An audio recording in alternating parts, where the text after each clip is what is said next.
what I'd like to do next is just have a very short response to one question, which has to do with the future of the AAPCSW and what if you were giving advice to future presidents, what advice would you give? And, so we don't have a lot of time to do that, but I'm sure you have lots to say about that. Would you start? One word. Okay.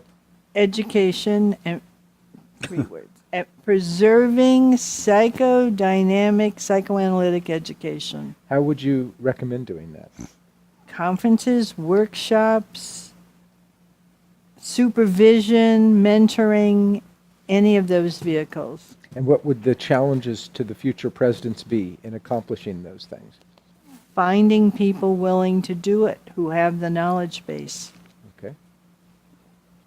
Creighton. I would say that an important thing, there's more than one, but a very important thing is to retain the name psychoanalysis in the title of the organization. It is a code word, in my opinion, if not the domain name, in my opinion, that communicates to the professions that we practice the full continuum of psychotherapy, that we have involved ourselves and we understand, and that we are part of the full continuum of interpsychic treatment. And without that name, we are in trouble. Not only New York, but over the country. That's my real hope, that people will understand that. A code word, if you will, a domain name, if you will. And the other thing is let people stand up and say, I'm a clinical social worker first. Mm-hmm. Those 2 things. Great, thank you. Rosemarie. I would certainly agree with everything Creighton and Marsha said. I also think we need to make more of an effort to embrace the psychoanalytic psychotherapist. We already do. We know that in our hearts and our minds, and that's what this organization, also represents. Sure. But a lot of the people out there don't understand that. And a lot of psychoanalytic psychotherapists feel estranged because they don't have that name in the title of the organization. But I agree that for political reasons and for parity reasons, you have to have that name psychoanalysis in the name of the organization. Division 39 knows that, and that's why they Division 39 of psychoanalysis, even though most of the people never been in an institute, they don't even practice psychoanalysis. Right, exactly. And that's because they understand that, the psychology. Yes. And our people don't fully understand that, but they need to feel that they are certainly welcome and more than welcome. They're totally embraced by our organization. And especially now that psychoanalysis, unfortunately, is becoming less popular and less, lucrative or, practical in a practical sense. I know myself, I'm doing a lot of the majority is psychoanalytic psychotherapy. And I'm proud to do that. And I'm very happy to do that. And I feel like I'm helping a lot of people doing that. And so I just want to reach out to those people who are not analysts, but who are psychoanalytic psychotherapists and say, come on, join us, and we're going to be looking out for your interest as well. Judy, what advice do you have for future presidents? Well, I agree with what everybody else has said. What? I agree with what everybody else has said. I think that how one brings more psychoanalytic education into the graduate schools, into the undergraduate schools, any way that we can get new people is very, very important. I think also those of us that are affiliated with, whether it's the American or SIPs or the other organizations that are sort of stealing social workers away, that we address those social workers. There's no reason they cannot have 2 organizations that they are involved in and know about their heritage and clinical social work also. So speaking of heritage, I would love for us to be promoting an understanding of our history. And not long ago, I assigned a student an article that was one of the classic articles because she was given the assignment that she had to read an article for one of her classes. And she came back and said her professor rejected the article because it was more than 5 years old. And I think that this is a very scary situation. And I think that, you know, somebody had mentioned that we haven't talked about the notion of evidence-based practice. And I think that it's so important for everyone to really understand what evidence means. Yes. And that it's not a restricted area, and that, in fact, we have over a century worth of evidence in really astounding clinical writing that new people coming into the field may not be exposed to, again, unless we as an organization, we representing clinical social work, keep promoting and exposing people to, because this is what's going to be so important. I guess the last thing I would say is one of the things I've sometimes taken exception to within our own organization is that I think we often use esoteric language that doesn't speak to people, so we don't get them in the door. And I would love to see us continue to promote the best that psychoanalysis and psychoanalytic social work has to offer, but by using language and concepts that speak to people right out of the gate. And that's what I would like to see. Can I add one more thing? Sure.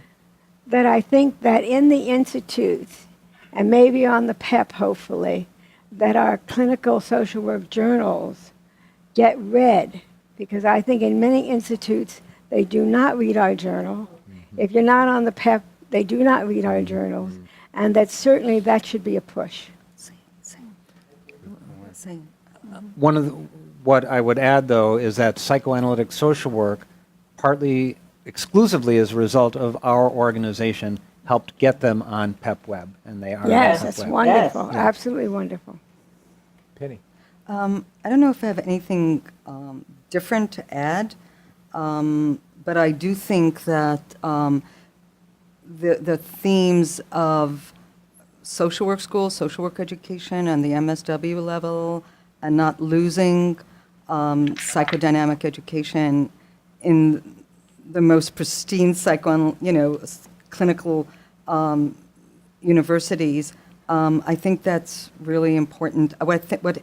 And also, the idea of feeling that we are part of a larger community, that we do belong to the consortium, that we are unique but also integrated with a larger community, and we could affect change that way, maybe with gun control, with certain issues that some of our sister or brother organizations have lobbyists, and we could piggyback on those efforts that they do. The American will take us on when their lobbyist fights on certain legislation. So I think we could do something together and bigger than we would be able to do on our own.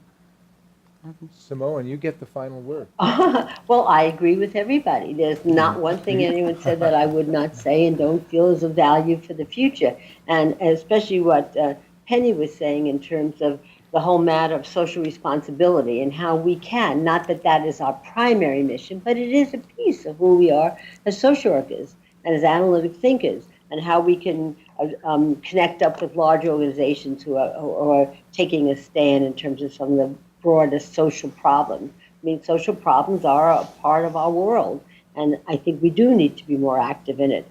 I also, obviously, we need to reach out for younger people and people of diverse backgrounds. That's an ongoing challenge. It is for all analytic institutes to reach out, but it's a consciousness we need to keep in mind, and I certainly agree with Marsha and everyone else in terms of whatever impact we can continue to have in graduate schools to help people get some good analytic background. Right now, most of the social work students are getting absolutely none, and that's a fact of our lives.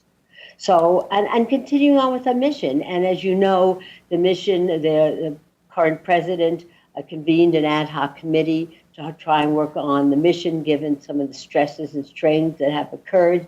And I think, you can poke holes in it, but I think it's a good working document that is a bit more inclusive and seemed to satisfy some of the people who had diverse ideas. So keeping on with our mission in the sense that, which is what everybody talked about.